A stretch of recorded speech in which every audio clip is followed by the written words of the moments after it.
ओयूजे केन्दुझर शाखार नूतन कर्मकर्ता चयन। केन्दुझर ओयूजे जिला शाखार नूतन कर्मकर्ता चयन होईछि। सभापति भाव क्षेत्रवासी मायाकोड़, कार्यकारी सभापति दीपक शतपथी, साधारण संपादक रंजन कुमार त्रिपाठी, संगठन संपादक विजयरत्न पति, उपसभापति शशिभूषण साहू, चिन्मय साहू, समीर प्रधान, जुग्म संपादक रंजन कुमार प्रधान, हरेकृष्ण पलई, ललाटेन्दु धीर, कोषाध्यक्ष भाव सुदामपति को चयन कराइछि।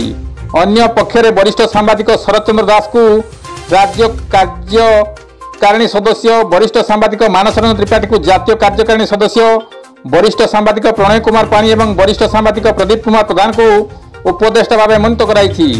सेहीपरि मलय पाणी, राजेन्द्र मायाकोड़, संजीव राज, रंजन बारिक, किशोर नायक, रंजित बेहेरा, गणेश पात्र, आनंद प्रकाश खंडेई, सुदर्शन स्वाई, भवानी प्रसाद महांत, भगवान गिरी, छविन्द्र जेना प्रमुख जिला कार्यकारिणी सदस्य भाव मनोनीत होइछन्ति। Govind Raut report, KD news.